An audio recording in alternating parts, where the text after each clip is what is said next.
My name is Seth Hawkins. Welcome to the CedTalks Podcast. My guest today is a nursing student at Clemson University, a track and field athlete, hard worker, and I'm looking forward to our conversation today. Right now, here is Harleigh White. Harleigh, welcome to the show. Hi, thanks for having me. I'm so excited. This has been a long time coming. I think this has been like 2 months in the making. We've been trying to get this thing sorted out, but I'm so glad that I have your time here today. I appreciate it. I'm glad to be here. Yeah, absolutely. Right off the bat, I know how busy you are with everything that you do between your schoolwork, you got sports going on, and also your academics as well. How do you find that balance between juggling all three of those things? I really think it's just a time management thing. I get that question all the time, like, how do you do nursing and track? And so right now I am getting my master's at Clemson, so it's my 5th year on the track because of COVID, so I had that extra year of eligibility. I'm getting my master's in business administration. I graduated with my BS in nursing in May, and I actually start a part-time job in 2 weeks, so I'll be working as a staff nurse part-time. But I don't know. It's just something that I know I have to do, and something I makes it even better. I just wake up and say, you just got to get to it, I don't really have time to think about all the other things I could be doing because this is what I like. It's my passion. And I feel like when you're passionate about something, it just makes doing it easier and more enjoyable. But definitely the time management piece is key. Yeah, I've also found that when I add stuff to my schedule that I have to be doing the things that I want to do. Otherwise, I'm not going to be happy doing it. So It's all about adding the things that you like to do to your schedule. So that way, when you're amongst the grind and you're really working hard, that you are enjoying the process because at the end that you're working for something good in the end. For sure. Definitely. That's definitely what it is because, it's like for track, people say, you could have just worked, you could have just gone straight into work. And I did consider that at first. And I was like, well, I'm actually enjoying track. That's something I enjoy doing. People want to do what I'm doing right now. People aren't in the place that I'm at. So I might as well take advantage of it and do one more year. And that's what makes it even more fun. Like this year, I think the track's probably going to be the best year for my team collectively. And my jump group, we have a lot of people here. We have some new faces, some old faces that are back. And it's just, the team culture is just different when it's like your last time and you're just trying to make the most out of everything. Because I know at this time next year, I'll probably be I'll be almost ready to finish up my degree.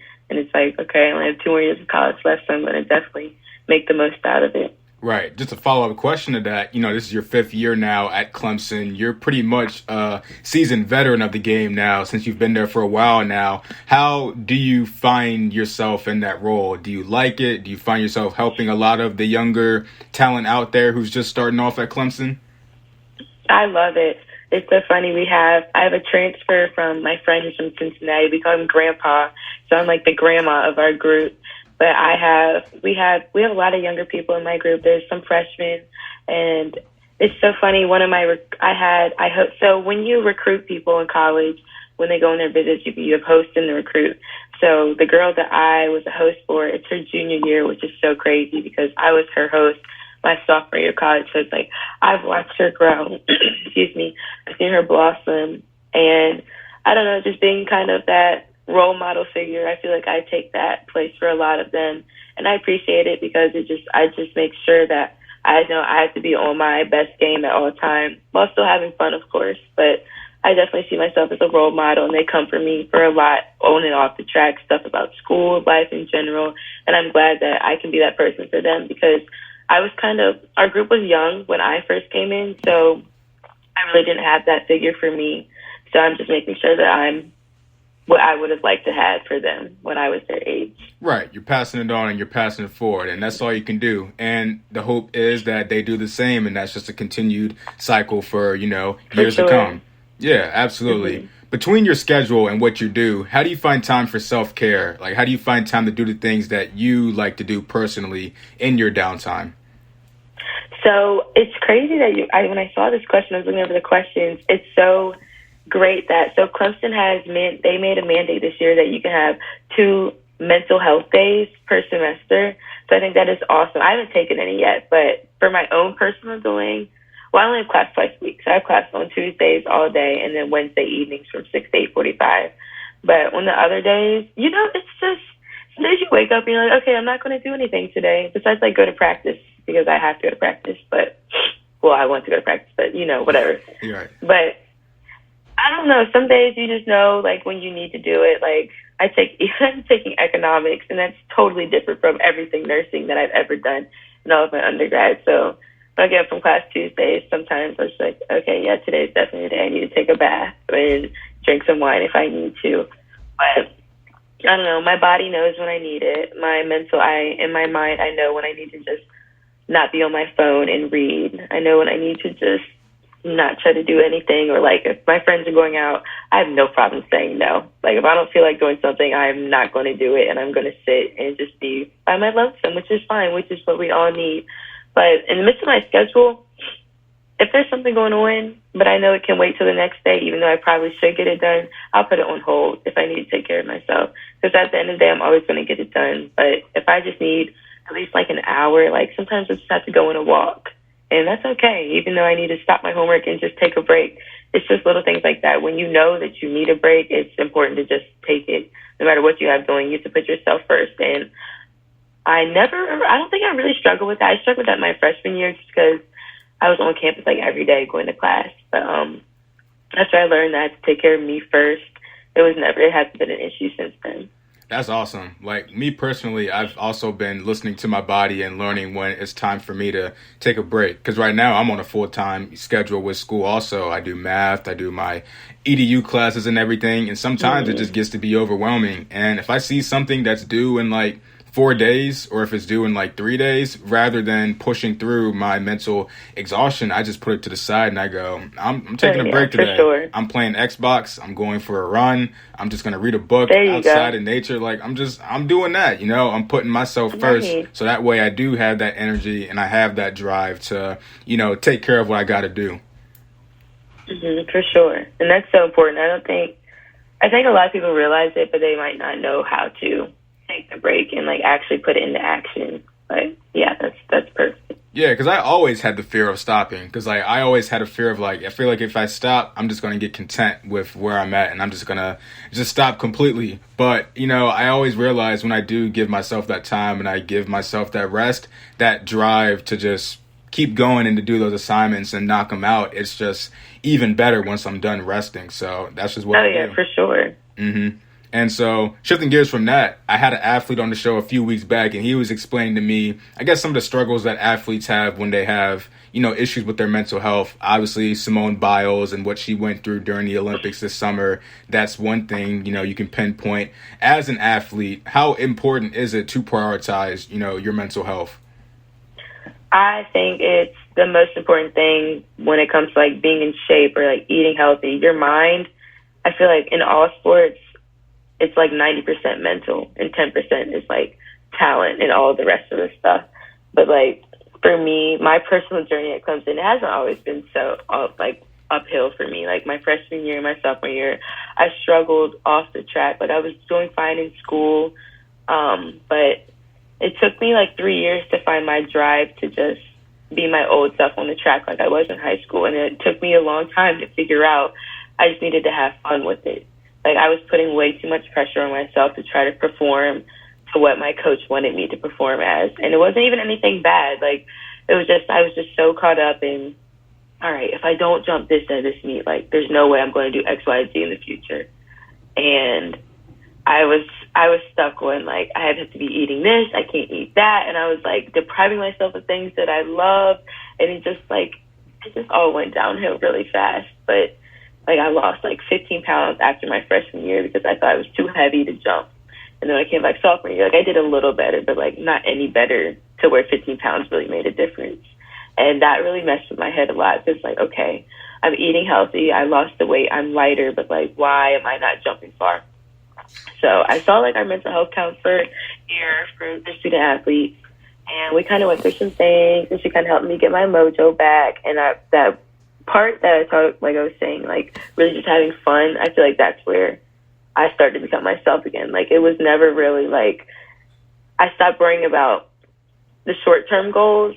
Like when I would go to a meet, our coach used to make us write down 3 goals that we wanted to have like accomplished by the end of the meet. And one of mine was always like a numerical goal. So like if I don't jump this, then I would be so upset with myself. And I kind of changed those goals into like goals that were like more, not even like my goals were unrealistic, but like more attainable goals I could make sure like I could definitely achieve on that day, even if I like didn't hit that mark. So like it would be like be more powerful off of my first phase, or like attack into phase 3, like things like that instead of like a numerical goal.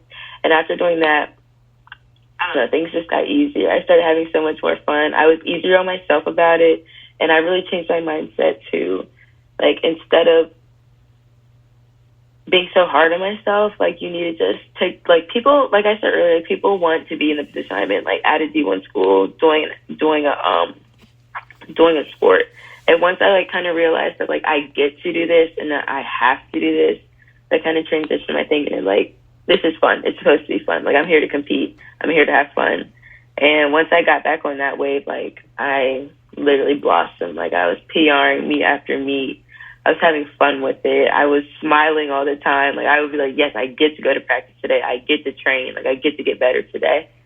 And it was a struggle, like I said, but I don't know. It all came together. A lot of praying, a lot of journaling, a lot of seeing my counselor, practicing new habits, and I'm just in a really good mindset now. And I hate that I was there, but, you know, it's part of the journey, and it just has to happen. So it's all going well now. Right. That's awesome. There's always this, like, adjustment period, I feel like, in college. And my aunt made this really good analogy a few weeks ago, where that period where you're 18 to 19 up until you're 25, you just hit puberty a second time, and you're just adjusting to life. And it's so like difficult, and it's so hard because you're putting so much pressure on yourself to meet these expectations from other people, and you're also setting these high expectations for yourself. And at times when you don't meet those expectations, it's just so disheartening, and it's so discouraging when you're just trying to pursue and just figure things out for yourself as a young woman or as a young man. It's just really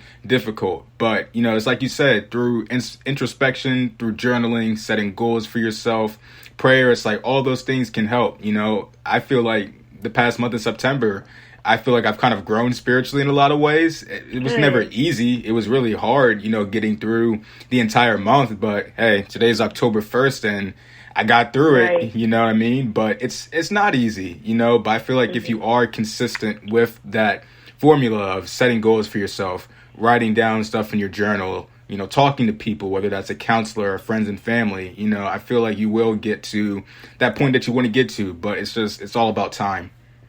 Oh, yeah, for sure.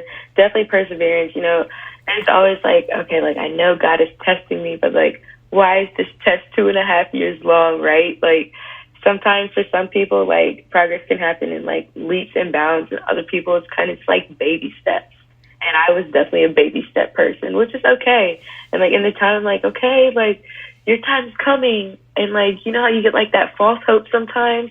I would have to literally be like, it's not false hope. Like, your time will come. And it's, like, last year was definitely a test of faith. I don't know if you've heard how our men's team got cut last year. Did you hear about that? No, I didn't. So our men's team got cut like probably like September-ish last year. So immediately my coach was like, okay, we heard after our athletic director said our men's team got cut because of budget reasons. But, you know, Clemson is a Power 5 school. No, we're not doing as great on the field in football as this year as we were in previous years. So, like, you know Clemson has money, so the budget should not be a problem. And then really it was just an excuse to just get more money to football, honestly. But so our team got cut, and I think that's really when our team switched to, like, all right, we can't go outside. Like, we have to come together, men and women. And I was the women's liaison for Save Clemson's men's track and field. And it took us 5 months. We got the team reinstated. But before we got the team reinstated, after our indoor season, because, you know, track, you have an indoor and outdoor season, our coach, my specific event group coach, he quit. And we were coachless for a month. My group was coachless for a month. And during that month, there was 3 people in my group that quit too. Well, they opted out because of, like, COVID, you can opt out. So they opted out, and it was just a group of girls, and I was the oldest one in the group. Some young ones that are still new to the sport I know one of our girls, she had COVID, so it was just a culmination of events that just were tragic. And, you know, in that time, that's when I really was like, okay, you really need to lock in. Like, this really needs to be your season, because people are looking at us like our team's falling apart. My coach isn't here. I don't have a coach. I was coached by like 3 different coaches in the span of 2 weeks before we got our new coach. And I was also like, okay, do I enter the transfer portal? Because I don't know if the coach that I had, if he's going to be here this year. So I entered the transfer portal. I was getting recruited, but with Joe, I was like, you know what? I just need to make the best out of this. Like, to make Coach be happy, to show like everybody else on our team, like, our group is not falling apart, even though it very much was. But I didn't want it to seem like that. And I literally had my best season ever last year, which is so crazy. Like, coachless, got a new coach, was coached by 3 other coaches, had the best season ever. And like this year, our group, we have like 13 people in our group. Last year it went from like 5 to 13. Wow. So we have a lot of people in our group this year. We're healthy. I don't know. It was a lot. But that's why I was saying, like, the test of faith. Like, you never know what's coming. Like, that was a hard 5 months for our team. Like, a really hard 5 months. But they're back. My coach isn't back, but the new coach I have, Coach Joe, like, he's phenomenal. I was like, he's my guy. Like, he's young. It's a very different dynamic, but it's definitely something that needed to happen, even though it seemed like it was terrible when it did happen. But that's just like, the small progress can literally be monumental change in the future, and that's, I guess, what I was waiting on. And it came in a weird way, but it worked out, and it always will. Like, with God, like, everything will always work out if you just keep your faith in Him and trust in Him. I think it's a beautiful thing how the Lord puts so much, you know, perseverance in us and strength in us when we are just so weak. It's just so crazy, you know. I think it's just so insane. I think the real heroes are the ones that get up every morning and, you know, their demeanor may say one thing, but their eyes are just so tired and they just look so defeated. But here they are getting up, doing what they have to do, handling their responsibilities and still having that faith that something good is going to come out of the situation. And then out of nowhere, boom, the Lord blesses you with something so incredible that you wanted, that you asked for, that you probably didn't think you were going to get, but you still believed in your heart that you were going to get it. And then, you know, your situation turns out better. And in your case, it was the Olympic trials. For sure, yeah. But we'll touch on that on episode 2. We'll touch on that on episode 2. But I just think that's an incredible story. Just how, you know, your perseverance, it paid off. And in the moment, there was so much tension and strife going on. Everything was kind of falling apart. But, you know, in a way, you were the glue that kept everything together. And your strength built everybody else up. And you were able to come out on top in the end.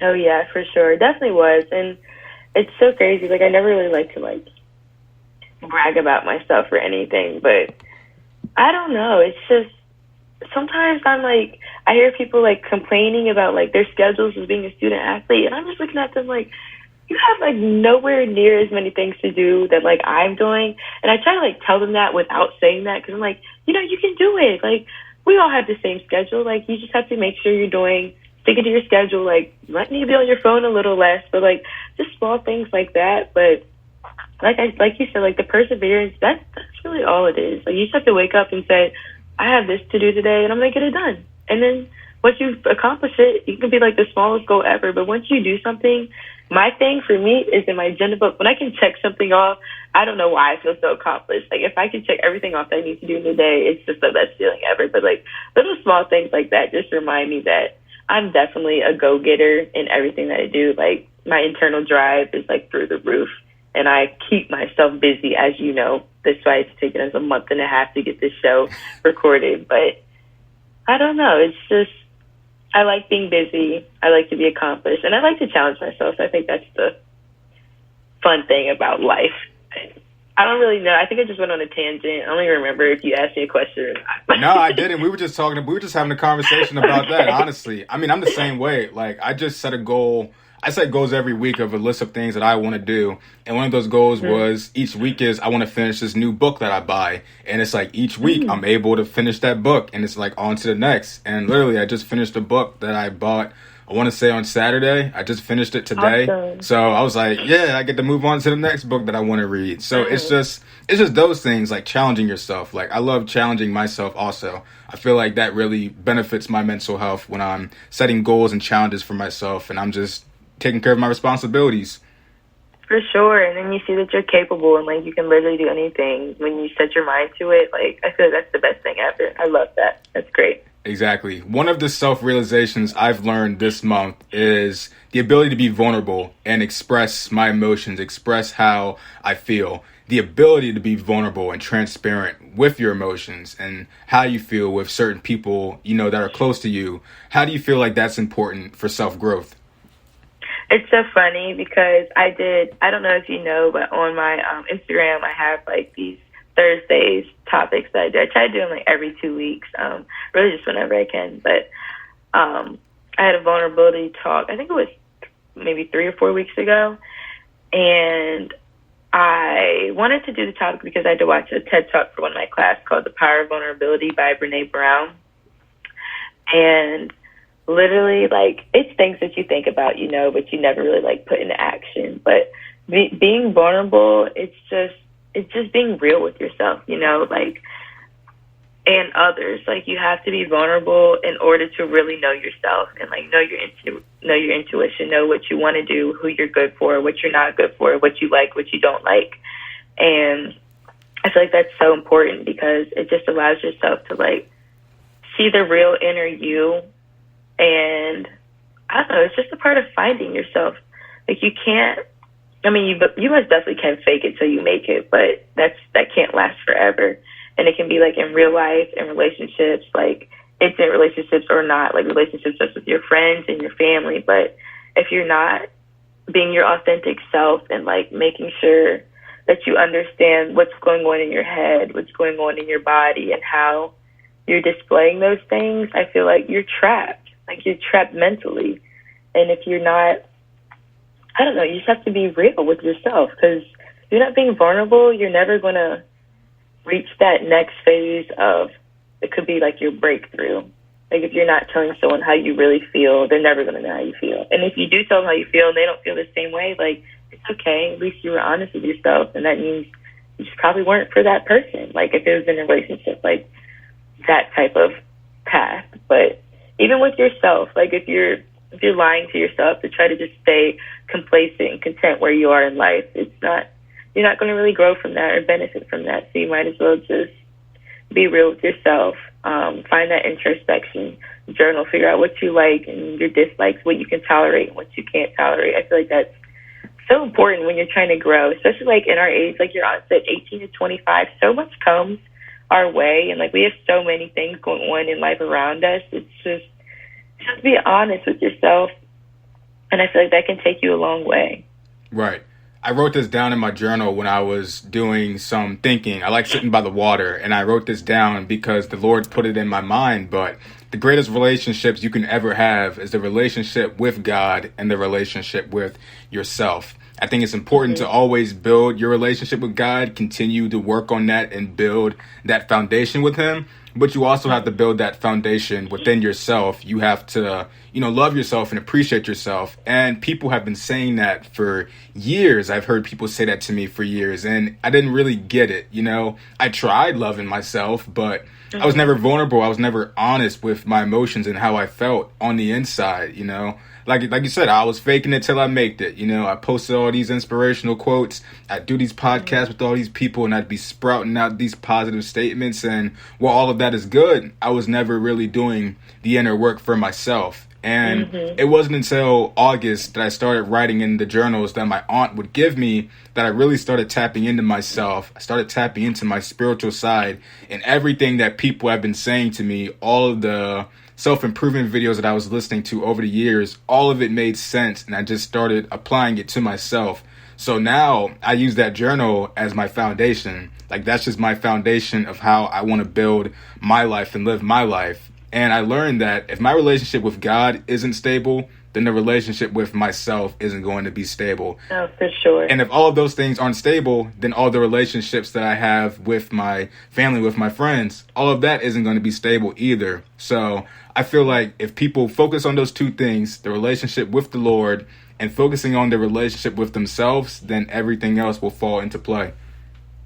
Oh, yeah, for sure. And I'm so glad that you're able to just be vulnerable with yourself. This should, I don't know, I need to make a Thursday topic about this, but, you know, a lot of Black men, like, don't want to do that because, I don't know, they just think it's weak, and they're not taught to do that from a young age, which is sad to me because, like, if you're not vulnerable, like, you're probably you're going to have trouble finding, like, a relationship that's meant for you, like, if you're not able to express your emotions fully.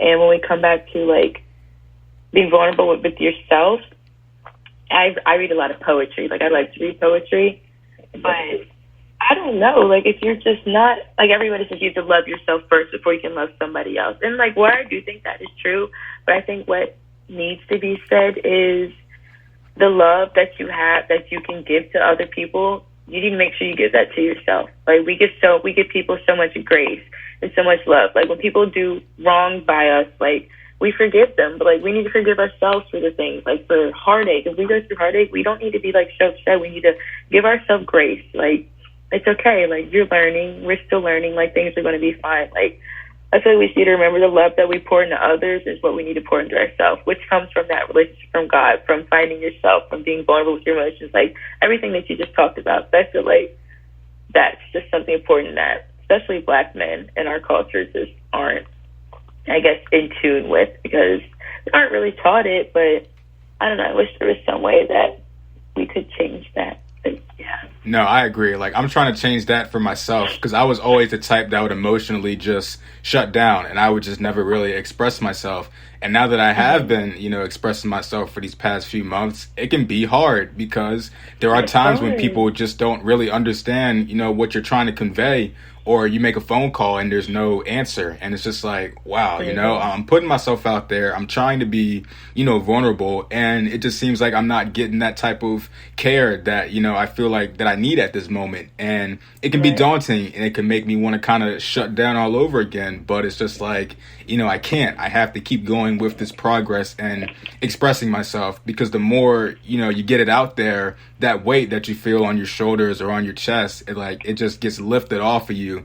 And there's this just sense of relief that, you know, you finally got this thing that's been on your mind for so long. And I don't know, it's such a great thing. I wish I was doing this earlier, like in high school and earlier in college. But, you know, these are just lessons that, you know, I'm able to teach everybody now.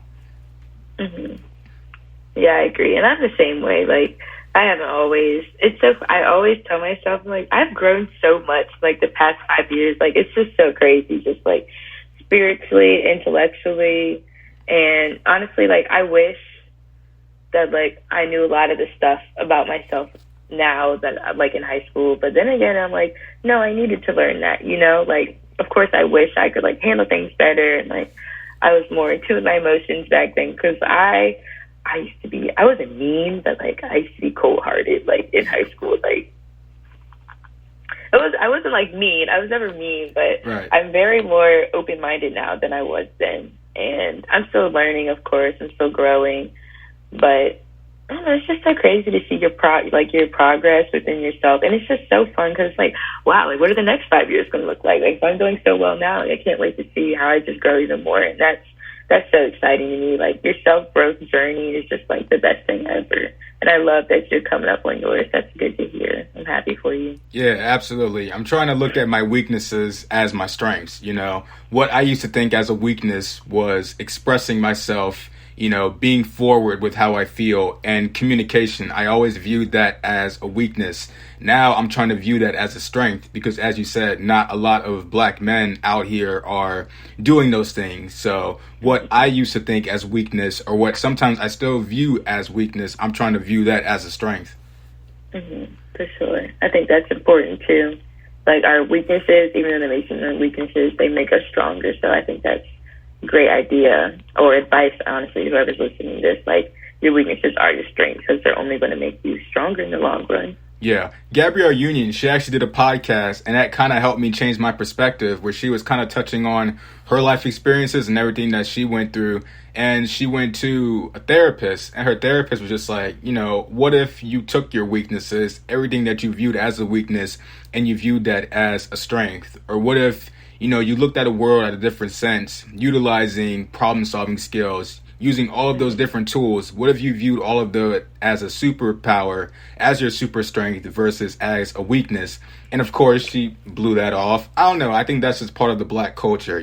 We're just so, I don't know how to put it. I think we're so headstrong sometimes, and we can be stubborn, and we're just like, we don't need that. We've been soldiering on for all these years. We don't need that self-positive talk. But she talked in the podcast over time, when she started implementing those things, became more forgiving of herself, became more empathetic to the people around her, and, viewing her so-called weaknesses as strengths, life got better for her. So I feel like if people are able to take the things that they don't like about themselves, work on it, try to hone it, but also view that as a strength, that can just help them moving forward in their life.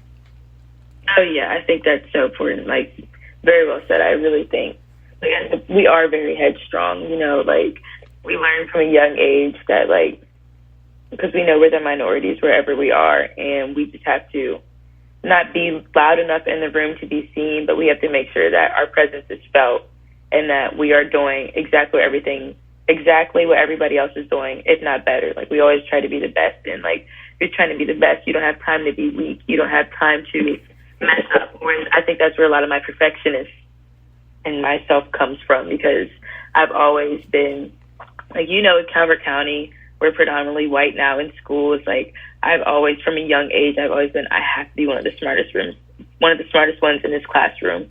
I have to be one of the top people in my class. And that's not a problem. That's where the go-getter in me is, where I've become very driven. But at the same time, it's we have so much pressure on ourselves that, when we mess up or we, get a bad grade, that used to be, the end of the world to me. When I was a straight A student for the longest time until I got to, calculus in high school. I was like, Mom, I have a C? And it was awful. But, after that, and when you come to college, GPA doesn't matter. You're gonna get a job regardless at the end of the day. I mean, it does matter, but it's not the end of the world if you're getting a 3.5 when you're when grades come out. But I totally understand what you're saying. We are definitely very headstrong, but at the same time, we need to give ourselves grace in all that we do, because if we keep that fixed mindset of we're so strong, we don't have to go see a therapist, or I'm just going to pray about it and everything's going to be fine, which is great. But sometimes you do need to talk to somebody, especially if your mental's not in the right place. That could take a long time to get right on track. And it's hard. It's a process. But I don't know, once you use your resources and talk to people, I feel like that can help us get out of that headstrong mindset that we don't need outside help because of how we were raised and how we were taught that we very much do in order to be successful. Exactly. I can totally relate to the perfectionist thing that you were talking about, because I've always felt the need to stand out when I was in school, just because, again, I'm around all these people. I feel like, they're smarter than me, or I feel like I'm not being given the chances like they are. So I always went above and beyond just to stand out with my grades and everything. I wasn't an athlete, so how am I going to stand out to these teachers who are coaches and everything? So, and I put that pressure on myself, and I feel like it did benefit me. But like you said, if I would get a bad grade, oh my goodness, it was the end of the world. I would stress myself out.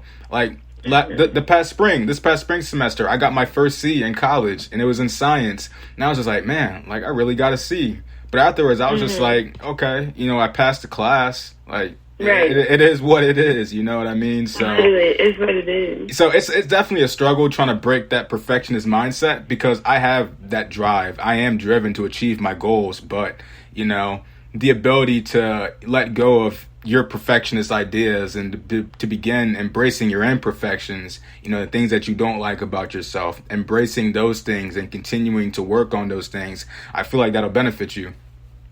Oh, yeah, for sure. I definitely think it will, because once I just stopped being so focused on things that I can't control. I mean, I guess I can control how much I study and stuff, but like, if you get like that bad grade, it's just like, it's a grade, you know, like, I'm not about to die over this grade, so it's fine. And then like, once I like realized that, life became so much easier for me in college. Like this is my junior year, so 2 years ago, I was taking patho and pharmacology for my nursing core classes. Pharm was literally the hardest class I've ever taken in my life. And like, no matter how much I studied, like I could stay up and study, start preparing 2 weeks in a row, 2 weeks before, and I could still get like a 74 on the test. So I was like, you know what? It's just not even worth it. I'm going to know what I know. And then literally after that, I think I got like 3 points better on like the next test. But even though like I ended up with a C that semester, I was just like, you know, I tried my best and it's fine. And life gets so much easier when you don't put so much tension and stress on yourself and you just like do things and accept them as they are. I feel like life is just so much easier and things become more fun too. Like, I was actually enjoying what I was learning instead of trying to like, okay, I need to make sure like I'm understanding this to know this for the test, and like I wouldn't even know it anyway. So it's like, just relax and breathe, and like things will fall in place if they're supposed to be there. Right. I know you said earlier that you did go to a counselor and you did go to therapy. Is therapy something that you still do to this day, or do you not do it anymore? I don't as much. My sports psychologist, I saw her for probably like a year and a half. We still text every once in a while, but like I feel like I'm in a good place mentally now that like I know if I needed to go back, I definitely would. But no, I'm not seeing anybody right now. But I definitely know like if something were to happen and I needed to talk to somebody besides like my mom or my friends, I would definitely go back in a heartbeat. But I feel like a lot of the tactics and stuff that she taught me and that we learned, like specifically like for my jumping event and like just for outside things, I feel like I have a good grasp on them now, and I feel like I'm seasoned enough to, I kind of know what to do when I need to do it. But also like if I needed to go back for anything else, I definitely would be open to going back. Not a problem at all. That's good. And like at first I was nervous. I was like, okay, because like their offices are like right in the main building where all the athletes go for like lunch, for tutoring. So it's like, okay, they're going to see me walking into her office. And I was like, at first I was like, okay, that's kind of embarrassing. Like they're going to see that I'm going to talk to somebody. And I was like, no, I just really need to go talk to her and to like get myself better. And then it's like over the weeks, like you see other athletes going too. So you're like, okay, you know, it's not just you, which is like reassuring that like, I know that I'm struggling, but like other people are too. And you see like people coming out crying. So it's like, okay, they're being vulnerable. Like it's okay if I cry too. And it just makes it so much easier. But yeah, no, if I needed to go back, I definitely would go back in a heartbeat. Yeah, that's definitely, good. Definitely not scared of. Honestly, I don't care what anybody thinks anyways, so yeah. Right, exactly. I know with me, I always slow down treatment in the summer just because I usually feel better in the summer. But usually the colder weather, when it's like fall, winter, it's like I'm in therapy probably every 2 weeks or every week probably, just because, again, I'm still struggling with like that headstrong, stubborn mentality. So usually I don't go to people in the family, or I don't go to friends with how I feel. I got to go to somebody. I feel comfortable talking to my therapist every week. So, you know, I do that. But I mean, it's definitely helpful. I hope in the coming years, there's less of a stigma on mental health and we begin to prioritize the brain, just like we prioritize any other physical, you know, injury that we may face with our body. You know, I think the pandemic really taught people the importance of mental health, and with stuff now opening up or potentially shutting down again, I feel like now more than ever, we need something, you know, we need people to talk to. So, yeah. Yeah, no, I agree. I feel like it's kind of like on our generation to like change this, because we are so into social media, like our age group more than ever. We're exposed to so much on social media and like TikTok, whatever it may be. But like the mental health game, it's crazy. Like that definitely needs to be a priority. It doesn't matter if you're an athlete or if you're in education, like wherever you are in life, like your mental has to be strong. And it's not going to be strong if you're not training it, you know, just like a sport. Like you have to train yourself to do what you want to do. And if you're not training your mental, you're not going to be able to do the things to your optimal ability if you're not mentally strong. And I feel like we do need to just get rid of the stigma, because it is so important for us to take care of our mental health, because I feel like that's one of the most important things that you have to do, like, in life. If your mental's not good, I feel like nothing else is really going to be as good as it can be, at least. Yeah, I agree. We got to set the example for this young generation and for the next generation of people coming up. And so I feel like with a podcast like mine or other podcasts that touches on mental health, and you have more celebrities and these people in high positions coming out and discussing mental health and breaking that stigma, I feel like things will, get better in due time. I'm hoping that when I'm in my 50s or if I'm in my 60s and I'm a granddad, I'm gonna be like, yeah, back in my day, we broke the stigma and now it's okay to talk about your mental health.